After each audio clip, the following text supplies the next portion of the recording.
13 in our series English Thought and Culture. Now these are the last two lectures, lecture 13 and 14, where we look at events in the early 20th century in terms of development of English and British thought and culture. Okay, so today's lecture is entitled Modernism and the Anglo-Irish. Those are two difficult words, modernism and Anglo-Irish, but we'll look at those more fully later. And we're going to be looking at a very famous writer, James Joyce, and his famous book Ulysses. Again, my name's Jake Organ, and the course title is English Thought and Culture. Now, you might make a joke of all this, but I often talk about my grandmothers. Now, if you notice, a man only has two grandmothers, and I've talked about a grandmother who is Scottish and a grandmother who was born in India. These are both the same person. She's of Scottish origin, but she was born in India during the British Raj. One of my grandmothers, my mother's mother, but my father's mother was actually of Irish origin. So today we're going to look at the whole influence of Ireland and Britain's relationship with Ireland in terms of the development of English thought and culture. Now, when we talk about Great Britain, what we're really talking about is Scotland, England and Wales. But when we talk about the United Kingdom of Great Britain and Ireland, we're talking about England, Scotland, Wales and Northern Ireland. A small part of the island of Ireland that is now still under British control. But the majority of Ireland, the rest of Ireland, became independent in, I believe, 1922. But prior to that, before that, for a long period, it was part of, well, it was part of the British Empire, but in a very deep way it was part of Britain. And the links between Ireland and England are very long and very, very important for the development of modern Britain. Okay, so let's look, before we actually look at the lecture, let's look at some facts. So the English first started to make military expeditions, so they first started to send their soldiers to Ireland in the 12th century. So that's a long time ago, that's nearly 900 years ago. However, by the end of the 15th century, English authority was only in Dublin, the capital of Ireland, of modern Ireland, and a small area around it, the Pale. So there was only a small area of English control by the end of the 15th century. But towards the end of the 16th century, the English Tudor dynasty, remember Elizabeth I, conquered Ireland. So by the end of the 16th century, so maybe 1580, 1590, England had conquered Ireland. England was occupying Ireland. Throughout the 17th century, Ireland was involved in many conflicts linked with the English Civil War. So remember that, we talked about how the English Civil War affected England, it affected Scotland, but probably more than anything it affected Ireland. You know, and up to half of the population of Ireland was killed during these conflicts. So this has created there's a lot of history related to this that has in a way, damaged Ireland. Okay, so these conflicts left deep scars, left deep wounds on the modern history of Ireland. You know, people talk about what happened 300-400 years ago, and it's still very real in their hearts. Now, let's look at this word, the Anglo-Irish. Anglo basically is a word for English. You know, Anglophile is someone who loves England. The Anglo-Scottish derby was when England used to play Scotland every year. That used to be a very, very big thing in football, when England played Scotland every year. One time it was at Wembley, one time it was at Hampden Park, but it was stopped because there's always so much fighting. But when we talk about the Anglo-Irish, it's people that are a mix of English and Irish. Now, these were a privileged ruling class of Ireland that had English origins, that would have come from England to settle in Ireland, to become the rulers of Ireland, and would have followed the Protestant sect of Christianity. Now, the people of Ireland, the vast majority of people in Ireland, are Catholic, but the Anglo-Irish, the English origin rulers of Ireland, were Protestant. Now, this was the source of many conflicts in Irish history. Now, this group, the Anglo-Irish, are very, very important in British history. The group produced many influential politicians, many prime ministers of Britain, prime ministers and military commanders, like including the Duke of Wellington.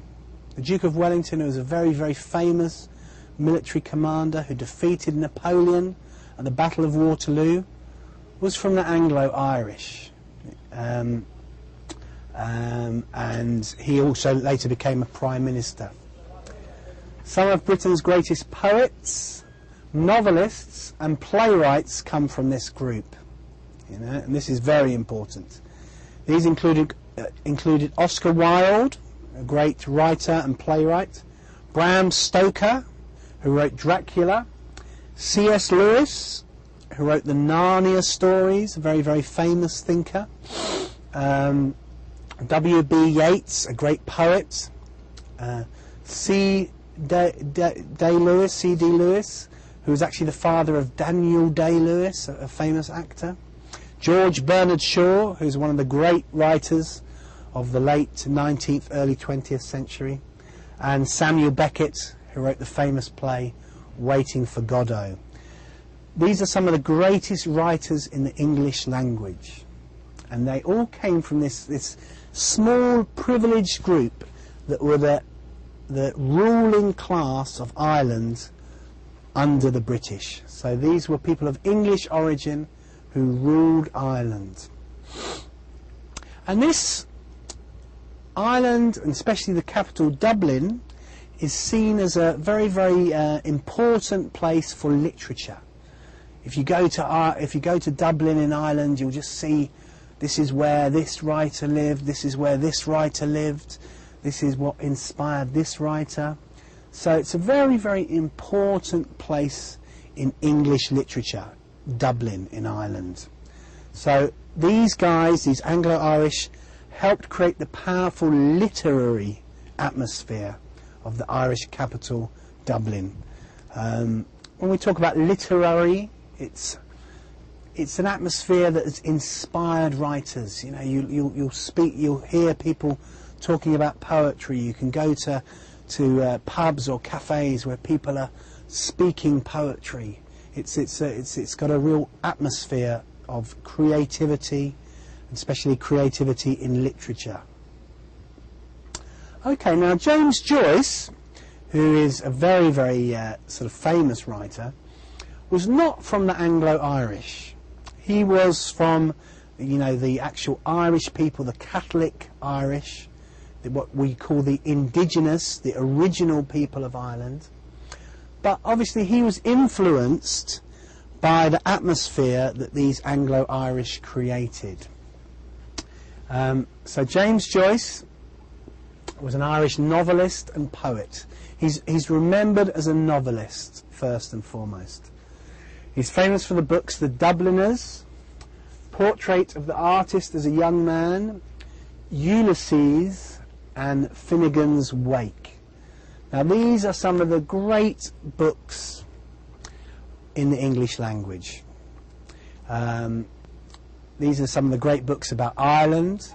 Like one of his first book was a book of short stories called The Dubliners, all about talking about different people in Dublin.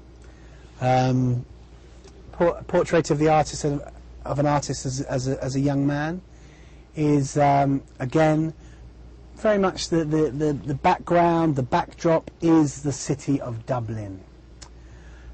Finnegan's Wake again is about it's all set in Dublin, but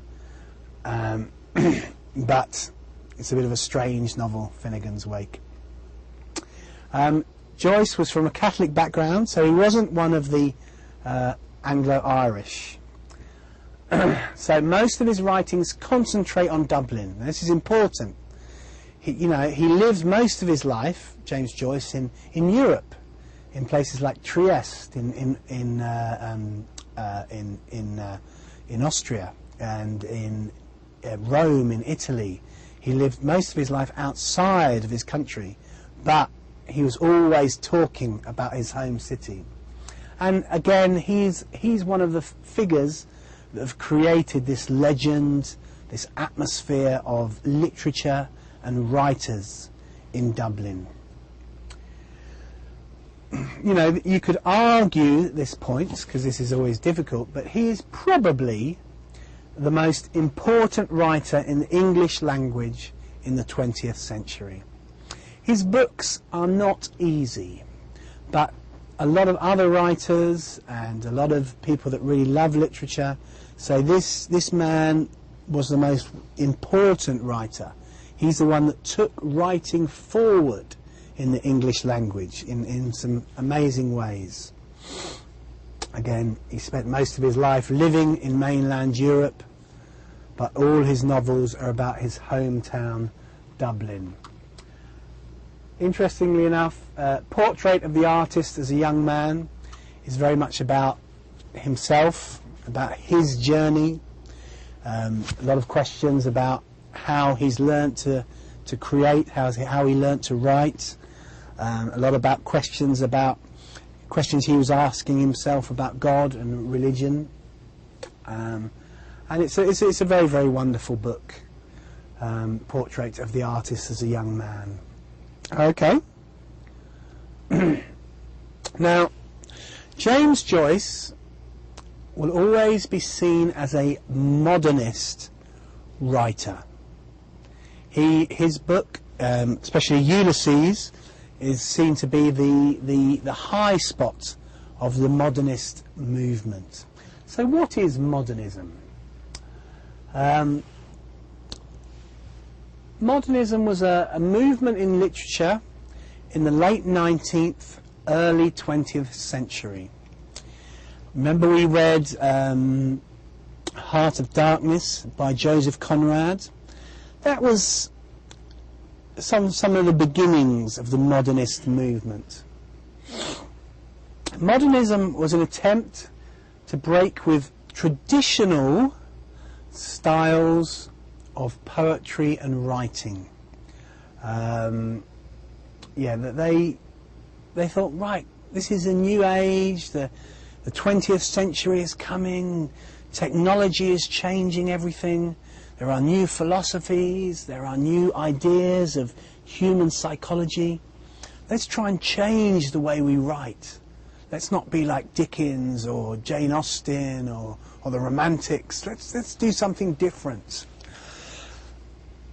And they were influenced by new ideas in philosophy and psychology, by thinkers like Friedrich Nietzsche, who wrote many philosophical books. He's a controversial philosopher who saw life much more in terms of people's inner sort of desires, you know, inner forces. And Sigmund Freud, who started the whole area of psychoanalysis. So remember in Heart of Darkness, Joseph Conrad looks a lot at the psychology of his characters. And often in modernism you have the writer is trying to actually go deeper into their characters to really show the readers what is going on inside on a deep level of the characters, you know. Famous modernist writers and poets include James Joyce, a guy called Ezra Pound, who was a poet and critic, Virginia Woolf, who wrote some like To the Lighthouse and some famous novels, and T.S. Eliot. T.S. Eliot is a great poet. You know, he was a playwright, but mostly famous for his poetry, and very worth reading if you have time. Okay, Ulysses.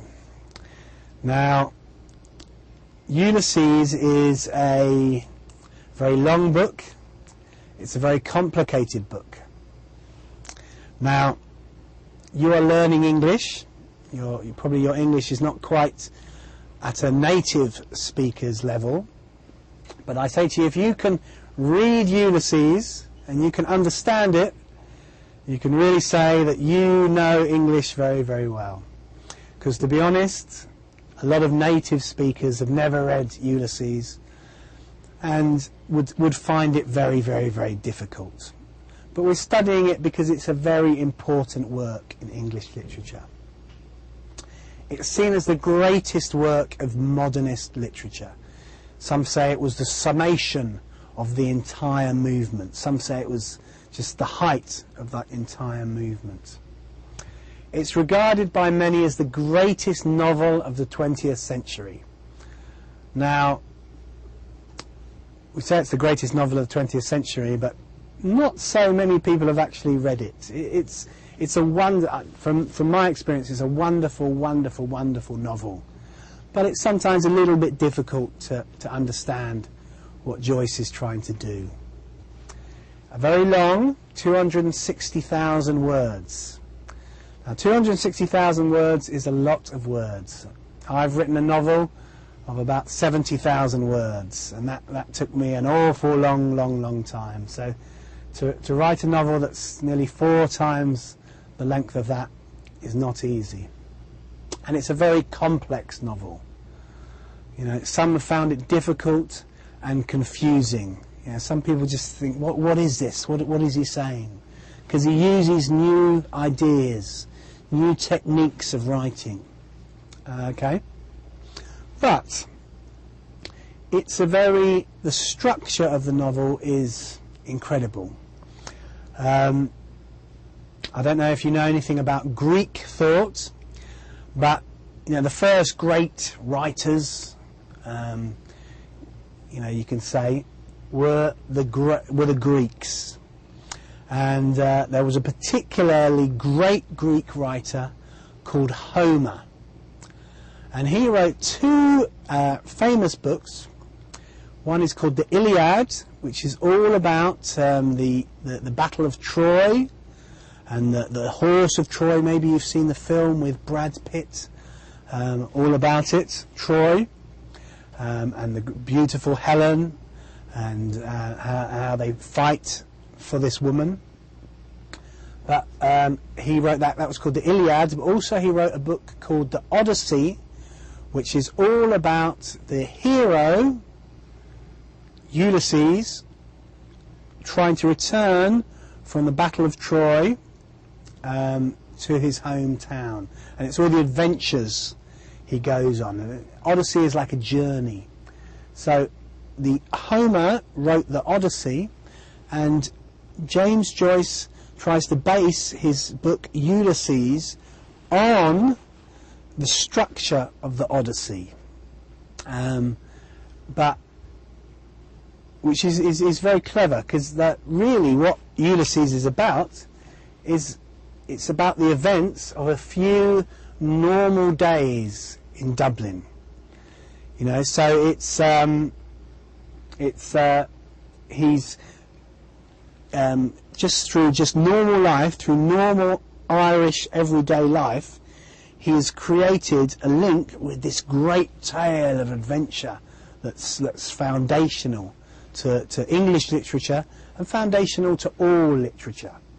When we talk about an odyssey, we talk about a journey.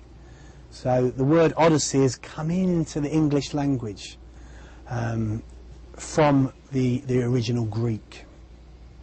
Okay, so and Joyce, in his book, he tries to explore some of the wonder, some of the magic of everyday life. You know, the book is not about great events that are happening. It's just about normal people doing everyday things. And Joyce, in his writing, is trying to bring out some of the wonder, the incredibleness of just everyday events. Okay. He made a lot of, Joyce, he used a new technique called the stream of consciousness technique, that allows Joyce to show the deeper thinking of his characters. So there's whole periods in the book where it's just the thoughts of the character, just as they're coming into his mind, the character's mind. Like, for example, maybe you are thinking you're going to college, and you're thinking about the day, you're thinking about what your doctor is going to say, you're thinking about have you done your homework, but at the same time you're thinking about the Man City Arsenal match, and you're thinking about what your father said to you this morning, and you're thinking about the thing you're seeing at the side of the road, and you're thinking about that palm tree over there. And so Joyce very, very skillfully uses this stream of consciousness where he's just writing down exactly what the character is thinking, and it's very clever. It's sometimes a little bit difficult to understand, but you think, oh yeah, this is how people think, and so it's being real, it's being what they saw as being modern, actually really showing what real life is all about, you know. And this stream of consciousness technique influenced a lot of other writers. Virginia Woolf uses it. A later writer in the 50s and 60s, William Burroughs, uses this stream of consciousness technique, and it became popular. I believe the Egyptian writer Naguib Mahfouz was very much influenced by James Joyce in the way he explores the inner psychology of his characters in some of his novels. Okay, let's look at some of the quotes about Ulysses. And now, as I said, Ulysses is all about Dublin in Ireland. Now, you can see I'm smiling because Irish people are very famous for being very funny. They're great comedians. You go to Dublin and everyone's laughing, everyone's joking. Even if life is really difficult, they found a way to create a humour just above and beyond just the problems of everyday life. Joyce tries to sort of bring out that humour. And the book Ulysses is very funny. But it's not funny in the sense of people telling jokes and stuff. It's just the fun and the humour of everyday life. And here's a quote. It says, I won't put it in an Irish accent, but this is when I read it, I imagine it in an Irish accent. I just wanted to say, he said, Ireland, they say, has the honour of being the only country which never persecuted the Jews. Persecuted means, give them problems, make problems for them, attack them. Do you know that? No. And do you know why? He frowned sternly on the bright air. Why, sir? Stephen asked, beginning to smile. Because she never let them in. Because she never let them in, Mr. Deasy said solemnly. A cough-ball of laughter leapt from his throat, like dragging after it a rattling chain of phlegm. He turned back quickly, coughing, laughing, his lifting arms waving to the air. She never let them in, he cried again through his laughter, as he stamped on gaitered feet over the gravel of the path. That's why. So this is an example of some of the humour of the novel, an example of classic Dublin humour. It's, this is, you think, oh, this is not really an area for humour, but they've made it an area for humour, and this is something of the humour, the comedy of daily life in Dublin. Okay.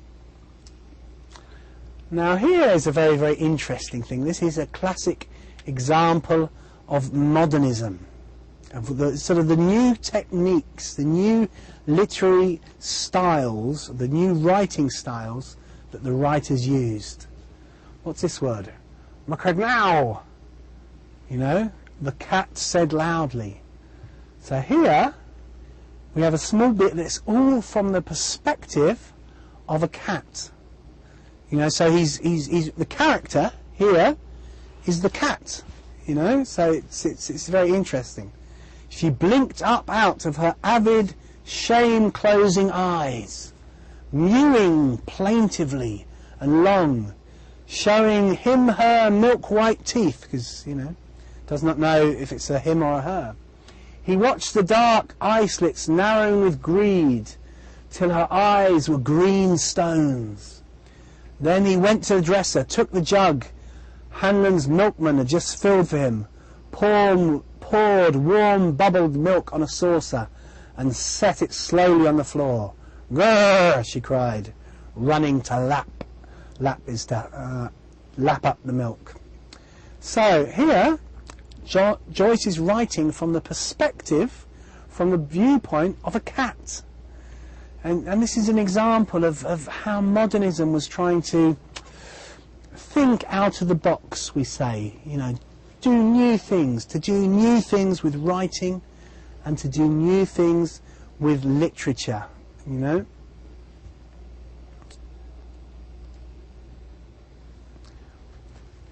Okay. And here we're going on to another thing. This is Stephen Dedalus, who is a very key character in Ulysses, and is actually the hero of the work Portrait of an Artist as a Young Man. So it says, "Bosh!" It's a real Irish term. "Bosh!" Stephen said rudely. "A man of genius makes no mistakes. His errors are volitional and are the portals of discovery." Okay, that's a very sort of Irish type thought, and also quite a modernist thought, because it's basically saying the writer, they don't make mistakes. If they make a mistake, it's their will. They've wanted to do it, and it's a way of finding new ways of discovery.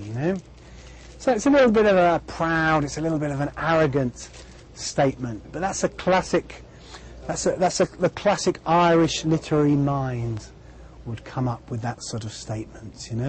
Believing that the writer is free to act in whatever way they choose, if it's going to lead them to greater artistic discovery.